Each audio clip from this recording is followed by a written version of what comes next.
Hello everybody, it's me. I've got Graham's phone, so this will be on Graham's channel. Well, we've had the most almighty storm down here that it actually shook the whole house. We had lots and lots of thunder, lightning, and at one point the rain was literally horizontal. And I came down here about 3 nights ago, and I bailed the dinghy out quite late at night. But there was still quite a lot of water in it. I mean, it had almost sunk. It was up to the gunnels. And I thought, well, that's a whole winter's rain, so it'd probably be all right. But it was really hard. I'll show you. I'll show you all the damage. So this is just all about the boat. Look at all this. All my rubber was blowing away because I've removed everything. Removed all the furniture from the back deck. Spiral staircase has survived. Most things have survived. I don't think we're missing anything. A couple of leaks on the windows, but I've seen exactly where that's come in and I can fix that. Apart from that, the majority of the windows held.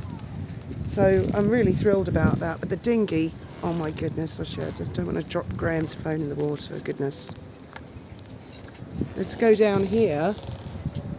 The dinghy was underwater to the blue rim, the gunnel, round the top. And I've bailed all of that out. And I used that little saucepan. And, oh, I hope you can hear me over all this. Yeah, I used that little saucepan. About 196 saucepanfuls. That's basically what I had to get out of it today. If I hadn't bailed it out the other night, that would have gone down. Well, it would have just been sitting below the surface. It would have been bloody impossible to bail it out. Check the bilge on this girl, and it's dry as a bone, same as usual. She never lets water in, thank goodness. So the plan is, windows have held. They didn't leak. This one at the front, that didn't leak. I'm really pleased, actually. Because like I say, most years I turn up and it's all gone to shit, you know, might as well not have bothered. Oh, I found these in the dinghy. Remember the sunglasses I lost last year when I took all you lot out in the dinghy? I would take you out today, but it's a bit windy and cold. So we've cleared the whole back deck now, and the top roof has held really well. Hasn't let a drop of water in. But as you can see here, these supports, I mean, they're partly decorative and they're partly doing a job.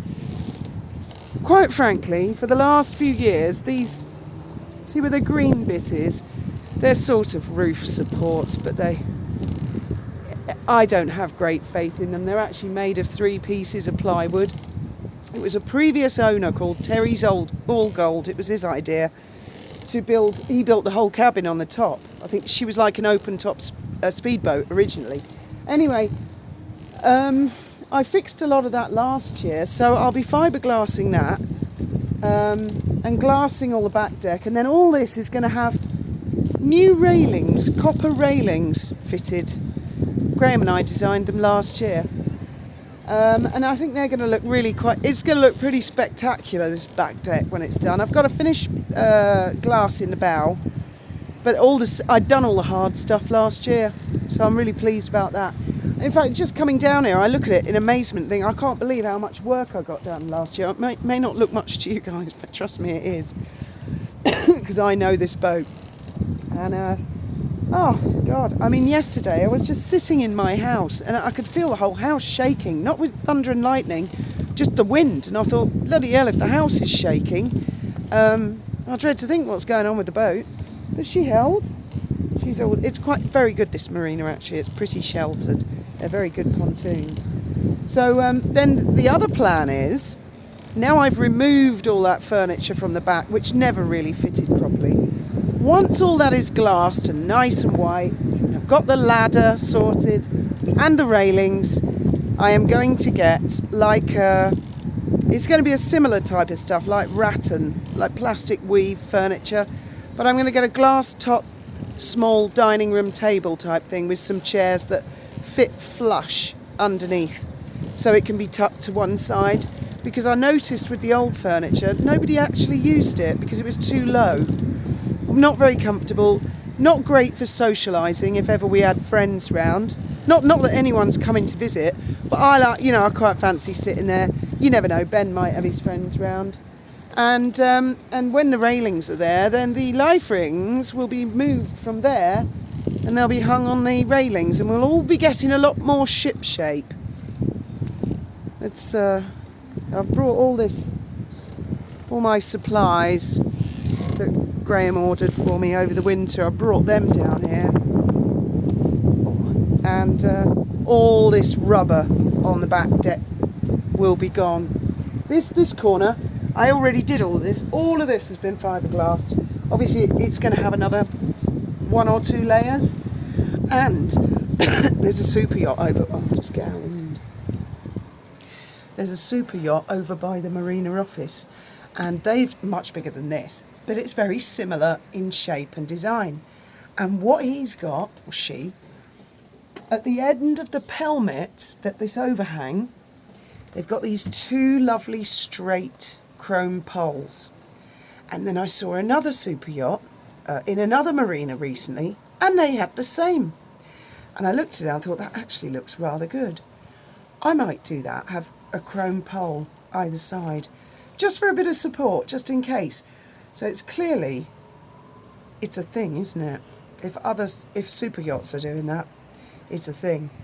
The back deck will be great, and then the swinging door's going to go, and I'll have a sliding door, and maybe a window there, a porthole, sorry, and a porthole there. We'll see. Because I feel that now with the boat, Graham was never really that into the boat. He just loved the boat. He didn't care. He was happy with the way it was. It's me, I like designing and improving and working on stuff. So I'll be doing videos. Well, I don't know on what channel. I don't know. But, I like to... My home is art. And to be honest, my home has not really been art. Well, the house is. The house really is. It's like a sort of... well, you've seen it, haven't you? Whereas the boat is not yet art. But I'm working on it, and she will be gorgeous when I've finished. Do I show you something else? Right. See this floor down here? See that? That all looks like that the boat was built like that. No, Graham and I fitted that. I'm really proud of us both because we fitted that when we first bought the boat. It's just tongue and groove. The previous owner had it in the lower cabin, but there was a flaw in that plan because he'd laminated over the engine hatches. There was no way to get them up without taking all the laminate up. So the first thing we thought was, it's a boat, that's got to go. And this had a horrible flaw. It was sort of blue. It was really awful. And I said to Graham, what about we fit the tongue and groove like dead tight? And he said, well, it might puff up. That just goes to show this cabin does not leak. It has never leaked, otherwise it would have puffed up. But it's kind of worn in now, and some of the finishes coming off it, none of it's come up. It fits to perfection. I remember our mums taking the kids off for the day. Oddly enough, they took them out on the yellow dolphin boat, and they did have a great time. And while Graham and I were fitting this, as grannies do, they remove the children. I'm going to pull this stick up a bit. Hang on, sorry. That's better, it saves me holding it. Anyway, so yeah, they went on the yellow boat, and they really enjoyed it. And so that would have been 2007. 2008, we came out for a weekend. We were in, the boat was in Gibraltar then. And everyone was like running around tightening their ropes. Now, we had another boat in Brighton Marina. Brighton quite frequently gets force 9s through the winter. And Brighton Marina's got a great big wall round in it. It's really safe. But you do have to check your lines and stuff. Anyway, we come out. We had no idea what a death trap the marina was then. We went to bed. Oh no, that's right. Before we went to bed, kids went to bed. They used to sleep in the bow, the front, and our cabin's at the back. Anyway, a couple of people had mentioned a storm was coming, and we were having gin and tonics. We were only out for the weekend. We thought, oh well, we'll have a good time. I was wearing a sparkly top and a smart skirt and everything. Gin and tonics were flowing, and about halfway through the evening, after the kids had gone to bed, I heard this really strange noise in our cabin, which is below the back deck. Kind of went like, boom, like a child jumping out of bed, and our bed is really high. We both looked, but they're both fast asleep in the bow. I said, well, I wonder what that could be. We thought nothing of it, just carried on pissing it up. Well, it was a rope snapping at the back because the boat was going. That's what it does in Marina Bay. So it's like a funnel, so the waves come down, they hit the wall at the end, and then they come back again. So you've got this perpetual pulling and pushing. And the rule was then, I don't know what it is now, but the rule used to be that the owner of the boat was responsible for the stern lines, the back lines, and the marina responsible for the bow lines, because the bow line went down and was attached to something on the seabed, supposedly, allegedly. Anyway, so we lost a load of back lines, woke up to absolute merry hell, and the bow line then broke, and I mean the boat was virtually loose. I can't remember. I don't know why I told you that story. I can't remember where I was coming from with that one. Just a memory, I suppose. Oh yeah, that's right. Mum's went on the yellow boat. So anyway, this would have been, you can Google this, it was the Great Storm of 2008. So it was October 2008. I think Graham's got video footage of the whole ordeal somewhere, working my way through stuff. Anyway, the kids were quite miserable because they said, well, you know, that was pretty naff, the fact that the boats, everyone's in chaos, and a neighbour took them to their boat while Graham and I and the marina tethered ours up. Anyway, I said, well, it was the next day. I said, as a treat, I'll take you on the dolphin boat, the yellow boat. I didn't know there was another one. I thought there was only the one, which a lot of people make that mistake. So I went and bought tickets. I paid £50 for one adult, 2 children. Graham said, I'm not going. Not at that price. He said, I'm not that keen on, I don't care about dolphins. Oh, the irony. Anyway, so we turned up. The fella said 5 o'clock. We turned up. We're waiting and waiting with one other lady, and I'm looking, thinking they're not going to send a boat out with me, 2 kids, and this one other lady. We waited for about an hour. This fella kept fobbing us off. Kids were getting seriously fed up. I'd taken them in life jackets as well. Our kids always wore life jackets, playing around the boat and everything. Eventually he said, oh no, boat's going to come in a different place. So we went round to what was the old coach park, and a coach pulled up with about 55 people in it. I mean, it couldn't have been, because they were licensed to carry 49. Well, let me put it this way. There were 49 of us on that little yellow boat, and I felt I'd paid a high price. Then they said the boat had a prop foul. Okay, fair enough, these things happen. By this stage, I was saying to this sales rep, is there any chance of a refund? No. I said, okay, fair enough. Is it okay if we all go into a cafe? Because we were being covered in flies because of the storm. No, you have to stand here. So we stood there for another hour. So this is 2 hours and £50 later. And I thought, Graham is going to say, told you so, as soon as I get back. Then we got on the boat. We had to take turns at the railing because the boat was so rammed we couldn't see dolphins. My 2 sat at the front. The sales rep had said, oh, they can sit at the front, they can dangle their legs over the bow, and they had life jackets on and there's railings. So they were doing that.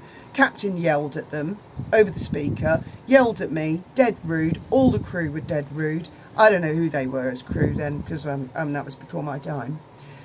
The actual dolphin trip went on for 2 hours because they couldn't find any bloody dolphins. And eventually, when they did find some, we were freezing cold. We watched them for about 4 minutes and we came back in. Well, I got back to the boat. I said to Graham, get me a brandy, God's sake. We'll take the kids out to one of the restaurants tonight. And he laughed and laughed and laughed. And he said, I told you, it's shit. 50 quid for that. Well, that was 2008. And I really said to the mums, you must be mental if you thought that yellow dolphin trip was great. You must be mad. I mean, their customer service is just bloody awful. Of course, I'm going back years now. Well, then we finally moved down here in 2010. And I got a job first at the bowling centre as one of the managers. And Graham was looking after the kids on the boat. And then by the time we got them in school, I just said, go, get a job. Fuck's sake, get a job. He left the boat. He came back 15 minutes later and he said, I've got a job. I went, fuck off, you're lying. That's bollocks. It took me 2 weeks to get my job. He said, I'm not joking. I've got a job on a dolphin boat. I went, oh, not that ghastly yellow one. He went, no, there's another one. There's a blue one. Have you never seen it? I said, well, it's escaped my attention. Anyway, he said, well, the guy says the deal is he needs crew. But I've got to get some tickets. I've got to get some certificates. It's going to cost about 500 quid. So I was thinking, oh, I don't know about this. But he said I can get them at the school next door, sailing school. And he said he'll give me a job on the ticket sales in the meantime, because it takes a little while to get these tickets, a few weeks, depending on availability. He got the tickets and he started working on the crew. And he said to me, these dolphin trips are marvellous. I really wish I'd done it. I said, well, I thought you said, you laughed at me all those years ago. And because he worked there, he said, my boss has said, you and the kids can come out for free anytime you like. And I said, no fucking chance. I'm never going to get on another dolphin boat as long as I live after that experience on the yellow boat. Never, never, never. I actually kept the tickets from the yellow boat. I kept the bloody tickets, and I've got the video footage to prove it as well. Anyway, it was about, Graham had been at Dolphin Safari about 6 months. And he said, look, come on, please come out on the boat, because it's actually, you're being quite rude to my boss. And I went, oh, yeah, all right, I see your point. Okay, I'll come out. Well, blow me down with a feather. I couldn't believe that. I'm not just saying this because we worked there. I couldn't believe the difference. The customer service, they found dolphins like that, you know, in a crack. I don't know what that was. My phone, I think. And we were with the dolphins for 20, 25 minutes, and they were so close you could almost touch them. And I just couldn't believe it. And I said to Graham and his boss, well, who's my boss now, I said, you have no idea, because obviously there's fierce competition between the two companies, so the sales reps tend to have this rivalry where they come out with sales tips and stuff. And when I did the ticket sales, of course, I had my story. I didn't draw it out that long, but I was quite good on the ticket sales because of that, because I had the bad experience, and it wasn't a one-off.